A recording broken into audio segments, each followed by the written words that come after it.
Shalom, queridos, a paz do Senhor, a paz de Deus, a paz do Senhor esteja com todos. Eu sou o irmão Ed e mais uma vez nós estamos aqui nesse canal para trazer estudos, reflexões acerca da palavra de Deus ao seu coração. Nós não temos nenhum fim lucrativo no nosso ministério, nós não estamos aqui para viver financeiramente do ministério, nem para obter lucros com o ministério, senão propagar a verdade pela verdade, de forma gratuita. O Senhor Jesus, ele disse: o que você recebeu de graça, você dá de graça. Então nós estamos aqui para, de forma gratuita, compartilhar um conhecimento que para a gente custou muito tempo, esforço, estudo, investimento financeiro. E tem cerca de 11 anos de estudo só nessas partes mais focadas do hebraico e coisas assim. Hoje, graças a Deus, pela misericórdia e bondade de Deus, Ele nos deu saúde, inteligência, recursos para que pudéssemos estudar, aprofundar e hoje pudéssemos estar aqui compartilhando essa bondade que Deus deu. Então é nesse espírito, nessa unção, nessa força que nós estamos aqui mais uma vez nesse vídeo, para trazer conhecimento. Então, hoje eu queria falar sobre os 13 princípios que norteiam a nossa fé. Por que, amados? Porque no decorrer da história, a Igreja do Senhor Jesus, ela se distanciou do primitivo, daquilo que era primitivo, e ela começou a criar novas ideias, novas doutrinas, principalmente depois do terceiro século, com o Concílio Ecumênico de Nicéia, isso se solidificou muito. Então, hoje existe uma preocupação, à medida que a informação ela se torna mais acessível, existe uma preocupação de trazer restauração à Igreja do Senhor Jesus. Quem começa esse movimento são os judeus messiânicos, com a fundação de uma coisa que seria chamado judaísmo messiânico, mas que hoje pouquíssimos são judeus, dado algumas incongruências no desenvolvimento desse movimento. Pouquíssimos são judeus, então o que inicialmente foi chamado de judaísmo messiânico hoje é abarcado como movimento cristão, não mais como movimento judaico, por causa disso. Então, eu sou muito curioso, muito questionador, e não é qualquer coisa que me convence, então eu questiono muito, procuro muito mesmo. Não é qualquer informação que me convence. Tudo para mim tem que fazer muito sentido.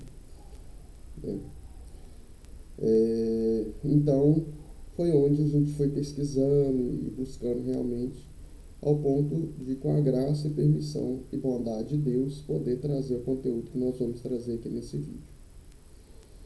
Então, o que a igreja primitiva acreditava? Quais eram os fundamentos da fé? É o que nós vamos trazer aqui e nós vamos explicar o porquê. Tá? Esse é o livro que nós vamos usar para comentar algumas coisas. E vou usar esse livro também, com essa ovelhinha, tá? Aqui é o Novo Testamento, traduzido pela Sociedade Bíblica do Brasil. Então a gente sempre incentiva o uso dos originais ao máximo, mas hoje nós vamos usar isso aqui porque é o que a maioria das pessoas tem. Então nós vamos fazer uma viagem no tempo e ver quais eram os fundamentos teológicos da igreja primitiva, da comunidade primitiva do Senhor Jesus. Quando o Senhor Jesus andava nas ruas, as pessoas chamavam Rabi. Em outro momento fala, Rabi, sabemos que és mestre da parte de Deus. Hoje, na nossa cultura, na nossa sociedade, nós temos que entender tudo tem contexto. Tem um contexto histórico, tem um contexto espiritual, tem um contexto teológico. Hoje, no nosso contexto social, para você chamar uma pessoa de doutor, ou é porque é advogado, ou é porque é médico, ou é porque a pessoa fez doutorado. Aí você chama de doutor. Naquele contexto ali de Jesus, para uma pessoa ser chamada de rabi ou de mestre, é porque a pessoa tinha feito cursado na yeshiva e a pessoa era um rabino. Rabi e rabino é a mesma coisa. Rabi, você está falando mestre, todas as vezes. E quando você fala rabino, rabino, você está falando nosso mestre. Então, quando as pessoas falam de Jesus, chamam Rabi, elas estão reconhecendo que Jesus ele estudou numa yeshiva e ele tinha um diploma de rabino para poder trazer ensinamento. Então, nós temos que entender esses fundamentos, queridos, para que a gente entenda a palavra de Deus. Porque hoje as pessoas pintam num quadro um Jesus europeu, louro, do olho azul, né, que não usa franjas nas vestes, não tem nada de judeu, ele é um romano europeu, né? E as pessoas acreditam que aquilo é Jesus. Por quê? Porque a história foi contada por quem tinha influência econômica e política, que foi o Império Romano. Então, eles conseguiram colocar na cabeça das pessoas que Jesus, na verdade, ele era um europeu romano, né, que fundou a igreja cristã, a igreja católica, quando na verdade nós estamos diante de Jesus que nunca fundou religião nenhuma, nunca teve essa pretensão. E nós vamos entender isso aqui nesse vídeo. Então, a primeira coisa, se você pegar o seu Novo Testamento, né, aqui não tem nem a Bíblia toda, aqui nós temos apenas o Novo Testamento. Se você pegar o seu Novo Testamento, você vai abrir Mateus 23, e você vai entender porque que nós vamos usar esse livro aqui para restaurar a nossa fé. Jesus ele deixou aqui a receita da restauração da fé. Ou seja, de voltar à origem, de voltar aos fundamentos corretos. A receita está aqui em Mateus 23, no versículo 1 e 2. Então, Jesus falou às multidões aos seus discípulos. Então, existiam momentos que Jesus ele falava só com os discípulos. Existiam momentos que Jesus falava só com Pedro e João. Quando ele subiu ao Monte das Transfigurações, ele não levou todos os discípulos, ele levou só 2 discípulos. Mas aqui Jesus está falando a todos os discípulos e às multidões, ou seja, ele está dando uma receita universal para você entender a fé em Deus. Ele falou às multidões e aos seus discípulos: na cadeira de Moisés se assentam os escribas e os fariseus. Mas fariseu não é uma coisa ruim? Como que Jesus está falando que eles estão sentados na cadeira de Moisés? Portanto, façam e observem tudo o que eles disserem a vocês, mas não imitem as suas obras, porque dizem não fazem. Então Jesus está criticando não o ensino de Moisés, não o que Deus deu a Moisés na presença de milhões de testemunhas, não. Jesus está criticando o fato de alguns religiosos daquela época não ter compromisso com o que eles mesmos ensinavam. Mas ele está dizendo aos seus discípulos e às multidões que ele está trazendo uma doutrina universal, que as pessoas precisam de estudar isso, entender isso. Então isso hoje, o judaísmo ortodoxo, que é o judaísmo que está sentado na cadeira de Moisés, que tem essa preocupação que Jesus está falando, de pegar o que Deus deu a Moisés e trazer de forma fidedigna à nossa geração, eles chamam de Torá oral.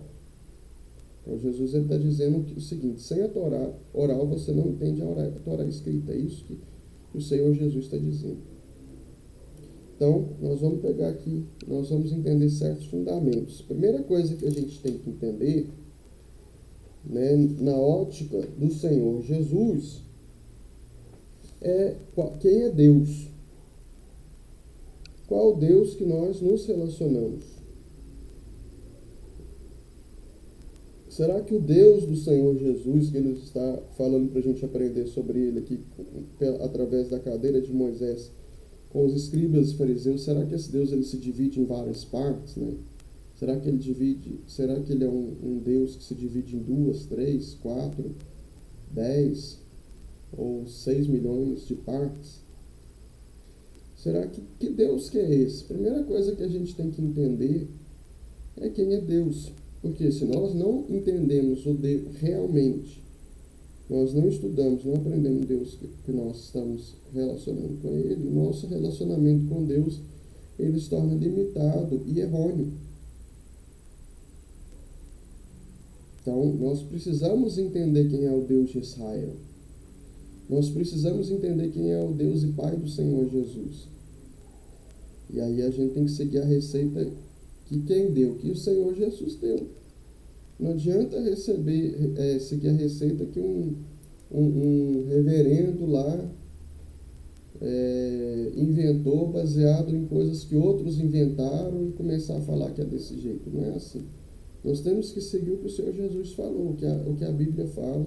O Senhor Jesus falou, senão a gente não chega em lugar nenhum. A gente fica dando volta igual cachorro que rodeia ao redor do seu próprio rabo, baseando a nossa fé em opiniões de pessoas que não se basearam na Bíblia, que não se basearam nas palavras do Senhor Jesus. E isso não vai levar a lugar nenhum. Por que a gente pode falar isso tranquilamente? Porque o nosso ministério não busca influência política, não busca poder político, ele não está buscando dinheiro, não está buscando apoio financeiro de nada. Então nós estamos desimpedidos para falar a verdade tal qual ela é. Porque se nós tivéssemos medo de sofrer boicote político, boicote financeiro, aí compromete o ensino da verdade. Mas nós estamos aqui só para falar a verdade mesmo. Nós estudamos, deu trabalho estudar, investigar a minha própria fé.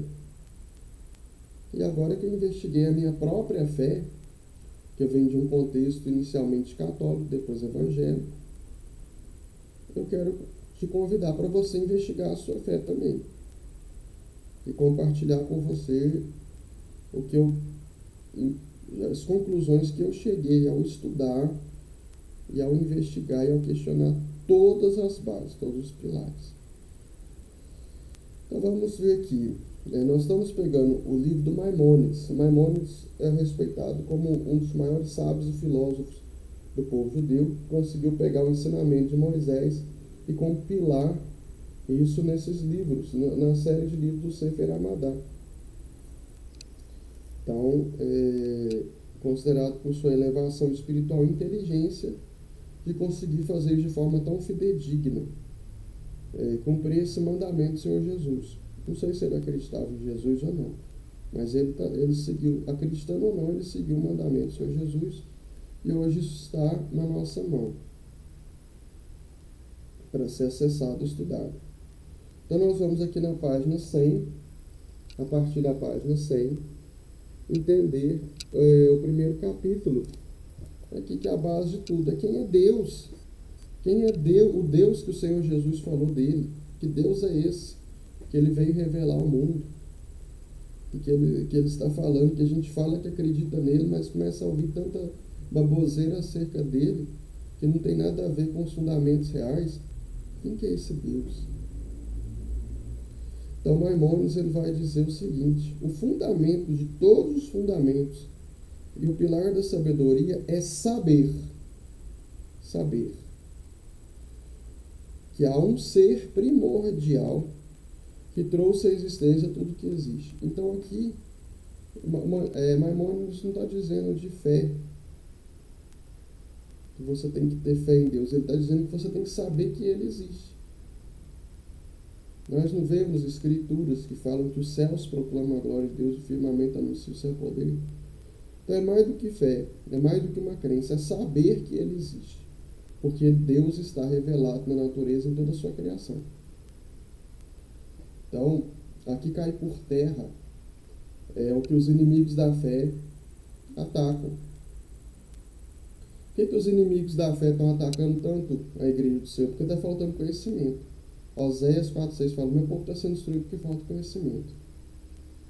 Então nós não temos que crer que Deus é um tanto, se divide um tanto de coisa, ele é um, mas ele na verdade é 15. Não existe isso. Ele é um e ele é apenas um.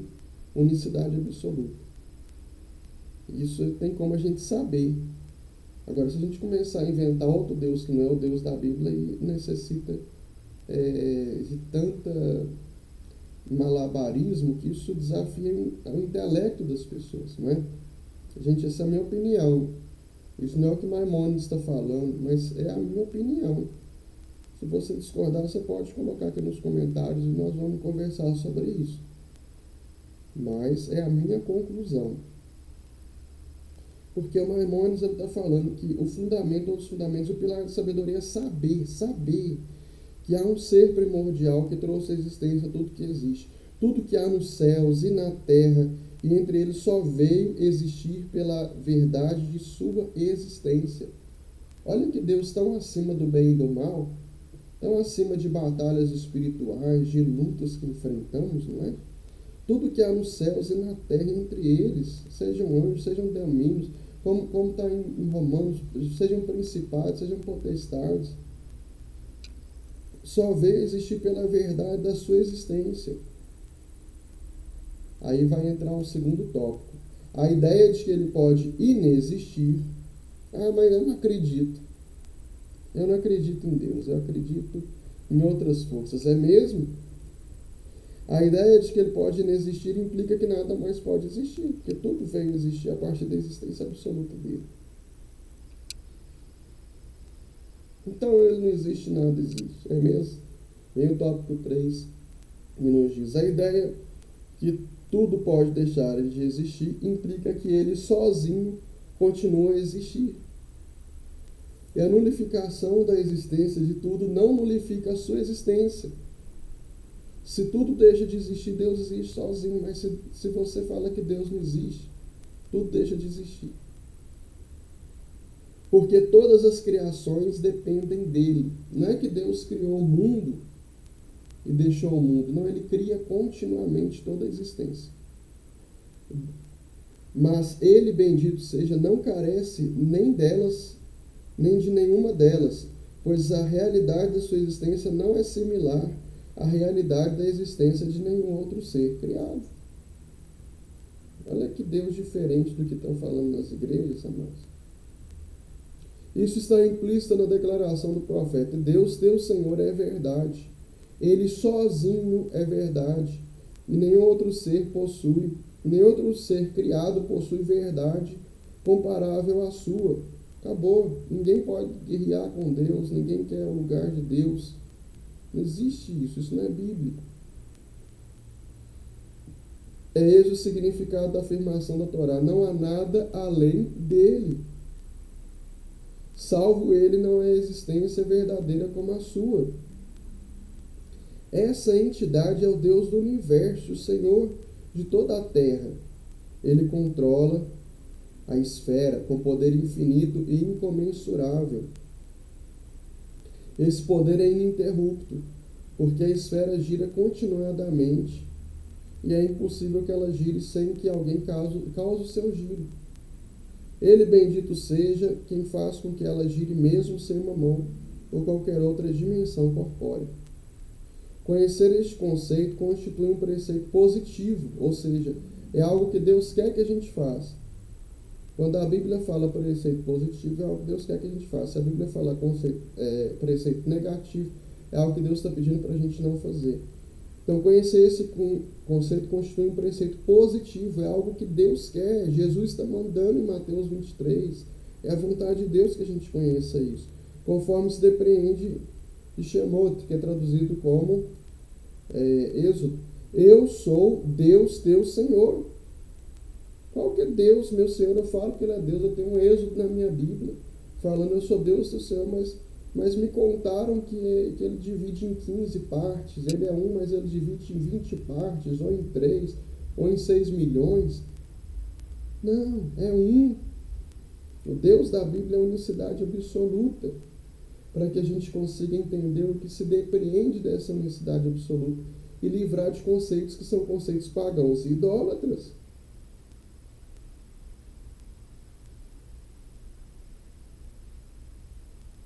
Então, constitui um preceito positivo, o mandamento de Deus e do Senhor Jesus. Ah, não acredito em Deus, no Deus do Velho Testamento. A palavra Deus envelheceu. Eu acredito em Jesus. Mas Jesus mandou, está aqui em Mateus 23. Então, você não estuda nem Jesus. Se nem o nome de Jesus você não pode falar. Porque você não faz o que ele te manda. Ele mesmo falou. Por que falar Senhor, Senhor, você não faz o que eu mando? Eu sou o teu Senhor, está escrito em Êxodo. Deus é o teu Senhor, queridos. Jesus é o teu Senhor, queridos. De verdade que Ele é. Especular que possa haver um outro Deus constitui transgressão de um preceito negativo, ou seja, uma proibição. Conforme está dito, não terás outros deuses diante de mim. O que é diante de mim? Aonde Deus estiver, você não pode ter outro Deus. Aonde Deus está? Em todos os lugares. Porque tudo que existe depende da existência absoluta dele. Por isso que ele é onisciente, onipresente, onipotente. Por isso que isso são coisas intrínsecas a Deus. Qualquer um que renegar este princípio fundamental da fé está renegando tudo, pois é deste princípio mor que todos os outros derivam. Tudo. A vinda do Senhor Jesus, toda a Bíblia deriva disso. Sem isso, você não está lendo Bíblia. Sem esse conceito, não tem como você entender a Bíblia. Você pode ler, mas você não está lendo a Bíblia, porque o seu intelecto ficou aprisionado numa mentira que te contaram, não na verdade da palavra de Deus. 7. Este Deus é um. Ele não é dois ou mais, mas um unificado, de maneira que supera qualquer unidade encontrável no universo. Ele não é como uma categoria que consiste em muitas entidades individuais, senão ele deixa de ser onipresente, onipotente, onisciente, senão ele deixa de ser Deus. Porque aonde Deus existe, não existe divisão, não existe nada dessas coisas. A divisão é a criação de Deus. Nem é como um corpo que incorpora muitas partes e dimensões, pelo contrário, ele é absolutamente unificado. E não existe nenhuma unidade que se assemelhe à sua. Ah não, Deus é um, ele é igual à água. Que a água tem estado físico, gasoso e blá blá blá. Não existe nenhuma unicidade que se assemelhe à unidade de Deus. A água é a criação de Deus. Tudo que nós vemos aqui, o ovo, ele é que nem o ovo. O ovo é um, mas é gema. Não, o ovo é a criação de Deus. Deus ele não está sujeito às leis da sua criação. Ao caráter de Deus que tem ira, que tem vingança. Não, a vingança é uma criação de Deus. Ah não, Deus é espírito. O mundo espiritual é a criação de Deus. Deus é amor, o amor é a criação de Deus. Deus está acima de toda a sua criação.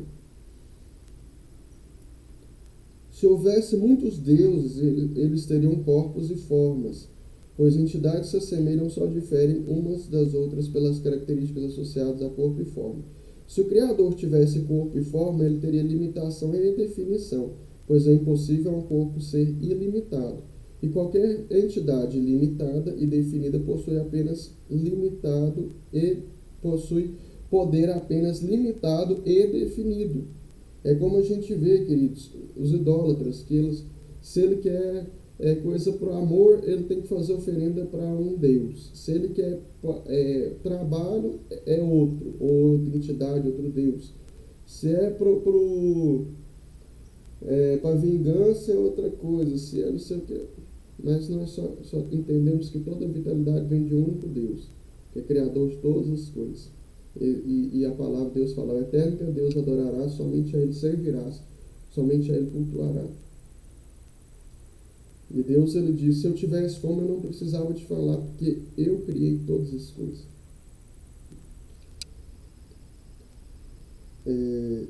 Então, o poder de tudo que tem corpo é limitado e definido. pelas limitações do tempo e do espaço, que são as criações do nosso Deus.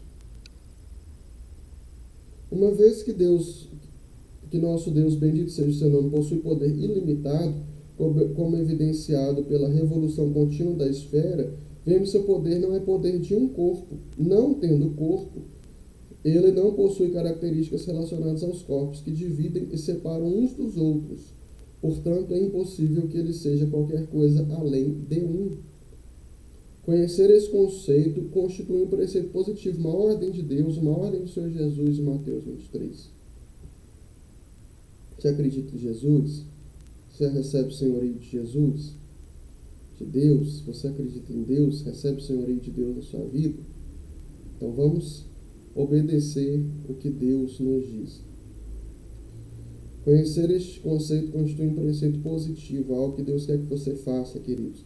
Conforme se depreende de Devarim, Deuteronômio. Ouve, Israel, Deus é o nosso Senhor, Deus é um. Não traduzem assim. As traduções que colocam por aí não traduzem assim.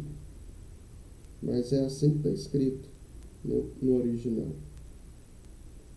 Na Torá, na Bíblia e nas obras dos profetas, encontra-se afirmando explicitamente que o santo, bendito seja ele, não está confinado a um corpo ou a uma forma física, conforme declarado, porque Deus, teu Senhor, é o Senhor nos céus e na terra abaixo.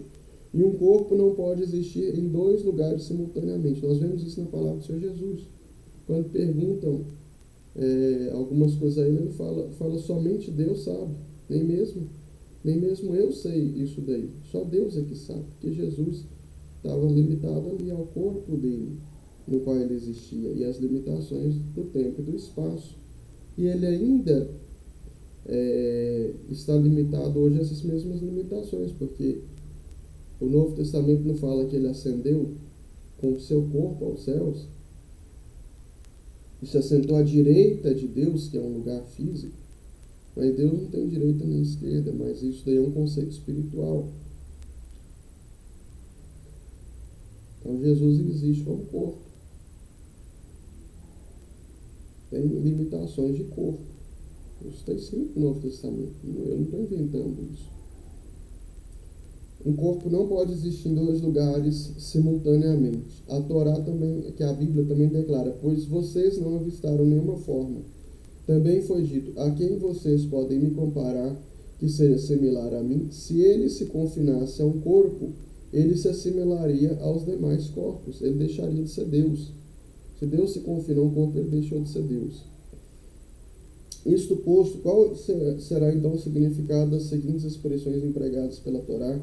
Debaixo dos seus pés, escritas pelo dedo de Deus, a mão de Deus, olhos de Deus, ouvidos de Deus e similares, todas essas expressões estão à altura do nível do entendimento das pessoas, que só conseguem captar a existência física, pois a Bíblia fala na linguagem dos homens.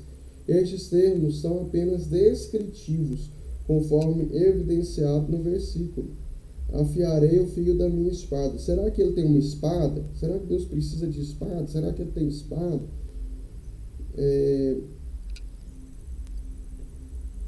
Será que ele precisa de uma espada para matar? Pelo contrário, isso é uma imagem metafórica. Do mesmo modo, todas as expressões assim são imagens metafóricas. Queridos, a Bíblia está falando a nossa linguagem, para o nosso entendimento. Deus está acima da nossa linguagem, do nosso intelecto, do nosso entendimento. Nós não podemos querer colocar Deus dentro do nosso entendimento, dentro do nosso intelecto, como certos teólogos irreverendos querem fazer e à torta direita. Não, porque Deus criou o nosso intelecto, Ele criou o nosso entendimento. E assim como os céus, a Bíblia vai falar em Isaías, assim como os céus estão acima da terra, assim o entendimento é acima do vosso entendimento.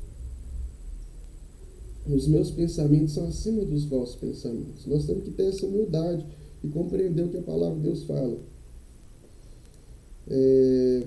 Um profeta, uma prova desse conceito, um profeta avistou o santo bendito seja, vestido, entre aspas, vestido de branco como neve, entre aspas. E outro avistou chegando de Batsra em vestes avermelhadas. O próprio Moshe, nosso mestre, visualizou no Mar Vermelho como um guerreiro combativo. E no Monte Sinai viu como um oficiante da congregação embrulhado em um manto, em um talite, que é um manto de orações. Isso mostra que ele não tem imagem ou forma. Todas essas não passam de expressões de visões proféticas e metáforas, e a verdade desse conceito não tem como ser captada ou compreendida pelo intelecto humano. Está acima do nosso intelecto. É a respeito disso que o versículo declara. Você consegue compreender Deus? Você consegue sondar os limites do Todo-Poderoso? Tópico 10. Sendo assim, o que quis dizer nosso mestre Moshe? Assim, o que quis nosso mestre Moisés assimilar quando rogou: te peço, mostra-me a tua glória. Você está curioso, querido? O que será que ele quis dizer com isso? Se a palavra de Deus está tão acima do nosso intelecto, do nosso nível intelectual de compreensão, a gente compreende pela nossa alma, pelos níveis mais profundos da nossa alma. Então, o que Moisés está dizendo com isso, então, na verdade? Ele quis conhecer a verdade da existência do Santo, bendito seja Ele, a ponto de poder gravá-la em sua mente, como uma pessoa que memoriza o rosto de alguém que pode reconhecê-lo e diferenciá-lo dos outros. Similarmente, nosso mestre Moshe rogou que a existência do Santo, bendito seja Ele, se diferenciasse em sua mente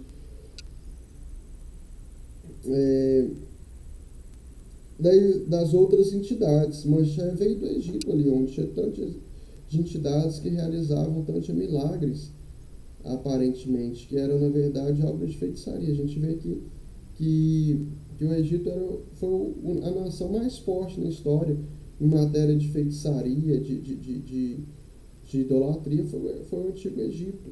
Nunca existiu e nunca haverá algo como foi o Antigo Egito ali. E Moshe, então, está pedindo para Deus se diferenciar daquelas forças, na mente dele. Conhecendo a verdade de sua existência, assim como ela é. Deus, bendito seja Ele, respondeu-lhe que não está ao alcance do homem vivente, uma criatura de corpo e alma, compreender esse assunto inteiramente.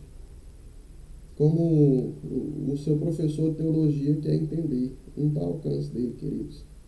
Nós temos que ter humildade, nós temos que basear pela palavra de Jesus e não pela opinião de homens.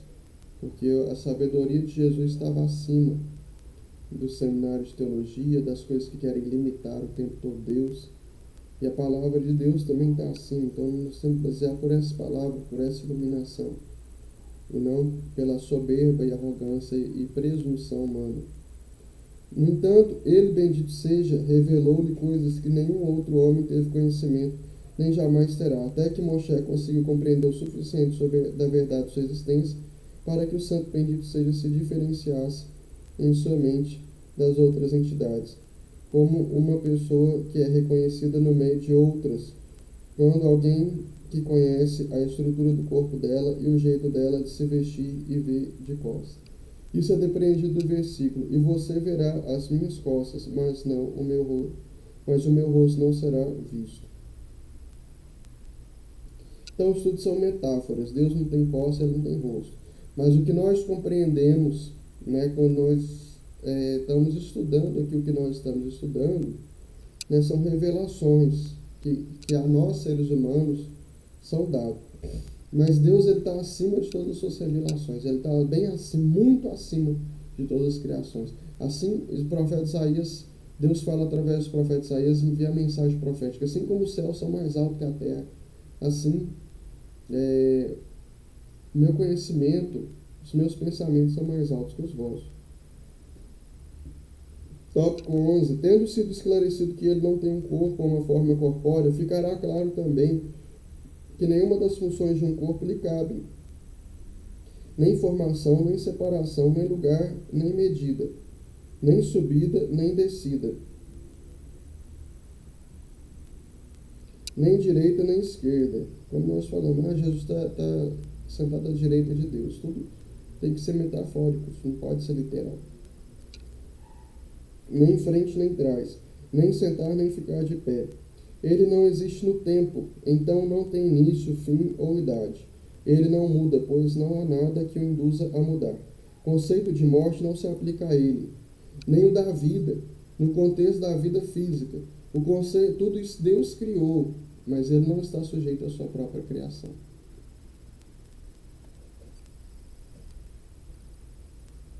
A câmera parece que desfocou aqui um pouco. Se eu ficar muito parado na mesma posição, a câmera desfoca. O conceito de insensatez não se aplica a ele. Insensatez foi a criação por Deus. Nem o da sabedoria. Sabedoria também é a criação de Deus, em termos da sabedoria humana. Nem dormir, nem acordar, nem raiva, nem riso. Está vendo, queridos? Ele não é igual o Deus dos idólatras, que tem que ter dia certo e hora certa para fazer oferenda. Não. Ele está acima de tudo isso. Ele criou todas as coisas. E as limitações na qual ele colocou aquelas forças, foi ele que criou. E ele que limitou outras forças. Esse é o nosso Deus. Nem dormir, nem acordar, nem raiva, nem riso, nem alegria, nem tristeza, nem silêncio, nem fala conforme o entendimento humano da fala. Nenhum desses termos é adequado para descrevê-lo. Nossos sábios declaram: no alto não se senta, nem se fica em pé, não há separação nem conexão. Portanto, todas as descrições, tais quais a Torá, a Bíblia e as palavras dos profetas relatam, todas elas não passam de metáforas e alegorias. Por exemplo, aquele que está sentado no céu rirá, provocaram a minha ira com o seu vazio. E como Deus se alegrou com relação a todas as declarações desse tipo, nossos sábios disseram: a Bíblia não fala na linguagem do homem, queridos. Teólogos, senhores teólogos, ultra mega teologóficos, do ultra mega saber zóficos, não queira limitar Deus ao seu intelecto. Ele criou o seu intelecto.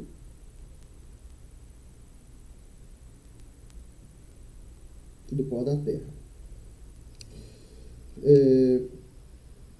Com relação a todas as declarações, nós sabemos que a Bíblia não fala na linguagem do homem. Isso é corroborado pela questão retórica: estarão entre eles me provocando, ao passo que está dito: eu, Deus, não mudei. Tem um Velho Testamento, um Testamento velho, um novo na Bíblia. Porque no velho, Jesus estava caminhando assim, no novo ele está caminhando assado. Não existe isso, querido. Deus não muda. A vontade de Deus é eterna. Não, mas é porque o pecado afetou. Deus está acima do pecado, acima das consequências. A vontade dele é soberana e absoluta. Não se limita ao pecado nem às consequências do pecado. Ele está acima de tudo isso, queridos. Muito acima de tudo isso. Não tem que limitar Deus às suas limitações.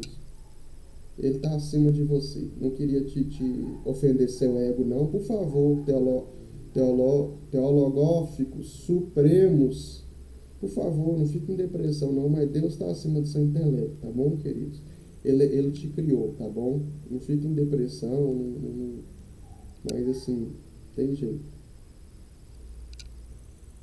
Fica triste, não, querido. Se humilha perante Ele e a verdade se revelará. Se ele às vezes se enraivecesse, às vezes se alegrasse, então ele mudaria. Eu ouvi um teólogo reverendo aí, renomado, falando que o caráter de Deus faz parte do caráter de Deus se vingar. A vingança é um conceito criado de Deus. Deus está acima da vingança, Ele está acima do bem, está acima do mal. Tem como você querer entender o caráter de Deus, porque Deus está muito acima do seu intelecto. O fato é que características como essa só são encontradas nos corpos escuros e baixos, e que vivem em casas de barro, que têm fundações no pó. Mas ele, bendito seja, é elevado e exaltado acima de tudo isso. E aqui, querido, nós fizemos o estudo do primeiro capítulo aqui desse livro, tá bom? Se tiver dúvidas, questionamentos, deixa aqui nos comentários, nós teremos o prazer de responder, de conversar sobre a Bíblia, né? E de trazer resposta à sua dúvida, ao seu questionamento. Então, é isso, amados. Nosso Deus, Ele está muito acima de nós, e que bom, não é? Que bom que Ele está muito acima de nós, porque é sinal que homem nenhum criação nenhuma vai limitá-lo, porque ele é soberano, está no controle de todas as coisas. Então, por isso nós podemos descansar nele, repousar nele, porque nenhuma criação dele tem como sujeitá-lo, entendê-lo, limitá-lo, porque ele está no controle absoluto de todas as circunstâncias. Por isso nós podemos ter paz, por isso ele pode sempre nos renovar, e por isso ele pode nos capacitar a vencer tudo, porque ele está acima de tudo. Ele é o Criador de tudo, e constantemente ele cria todas as coisas. Por isso, ao nos rendermos à vontade dele, nós temos total segurança, estamos abrigados nele, e podemos ter a paz de Deus que excede todo o entendimento, e não preocupar com governos, ou com ameaças, ou com terrores que tentam colocar na nossa mente. Mas nós vivemos acima de tudo isso, porque nós temos comunhão com o Criador, que cria constantemente todas as coisas, o bem e o mal. Deus fala em Isaías: eu crio as trevas e formo a luz. Eu sou eterno, fora de mim não existe Salvador. Ele é o nosso Salvador, é o eterno. Mas Jesus falou que ele é Salvador. Quando nós falamos Messias, Cristo, se trata de uma unção. Ele pode ter sido ungido Salvador para que a salvação de Deus alcançasse a humanidade. Mas o Salvador por excelência é Deus, o nosso Senhor, e glória a Deus por isso. Porque mesmo que a vida do Senhor Jesus tenha se esvaído na cruz ou no madeiro, mesmo que depois ele tenha subido aos céus e esteja lá sentado à direita de Deus, a nossa salvação e tudo que nossa comunhão com Deus ainda vai além até mesmo disso tudo. É muito mais forte, mais poderoso até mesmo do que isso tudo. Não existem limitações, queridos, o tempo, o espaço das criações de Deus. Por isso nós podemos descansar no nosso Salvador, Deus, o Senhor, e entender que aquele que habita nos esconderijos do Altíssimo, ele descansa à sombra do Onipotente. Ele é onipotente porque ele não tem corpo, porque ele não tem matéria, porque ele não está sujeito à sua criação. E nessa sombra tem como haver descanso total. Nessa sombra tem como haver renovo total, descanso total. E não existe limitação para a força que Deus pode nos dar, para a alegria que Ele pode nos dar, para a paz que Ele pode nos dar, para o renovo, para o refrigério que Ele pode dar para mim e para você. Que o nome de Deus seja eternamente louvado. Amém. Glória a Deus. Glória a Deus. Eu sou o irmão Éder, recebi unção de pastor, bispo, apóstolo. Mas me apresento aqui como irmão. E que é isso que interessa, que sejamos irmãos, que sejamos um só corpo no Senhor nosso Deus. E eu tenho liberdade para te falar a verdade, porque nós não somos mantidos por instituições, ou por interesses financeiros, ou por interesses políticos. Nós somos mantidos pelo amor, pelo interesse de conhecer a verdade e de compartilhar a verdade. E daquilo que nós recebemos de graça, compartilhamos de graça. Então, na hora que o seu reverendo, seu pastor, ele for confrontar, ele for querer te desacreditar, olha quanto que é o salário dele, quanto que ele recebe da instituição dele para te desacreditar da verdade, para querer te induzir para longe da verdade. E se apega à verdade. O Senhor Jesus falou: aquilo que recebeu de graça, dê de graça. É assim, queridos. Eu não tenho nenhum valor financeiro, nem político. Luto pela minha sobrevivência. Fiz 8 períodos de direito, fiz gestão de tecnologia da informação. E agora iniciando a faculdade em ciências biológicas pela UEG. E é isso que a gente luta pela sobrevivência. Eu trabalhei de iFood, manutenção de computadores, e a gente não tem nenhuma forma de incentivo e nem quer ter. Já ofereci proposta. Olha, você parar de pregar a verdade, a gente assina a sua carteira, você vai ser pastor da nossa igreja. Mas só que a vida aqui é muito curta, muito limitada, para a gente vender e negociar o ensinamento da verdade, que é eterna. Não é, queridos? Então, Deus abençoe a todos. Inscreva no canal, curte esse vídeo, compartilhe. Vamos compartilhar a luz da verdade. E a verdade vos libertará. Glória a Deus. Deus seja louvado, eternamente louvado.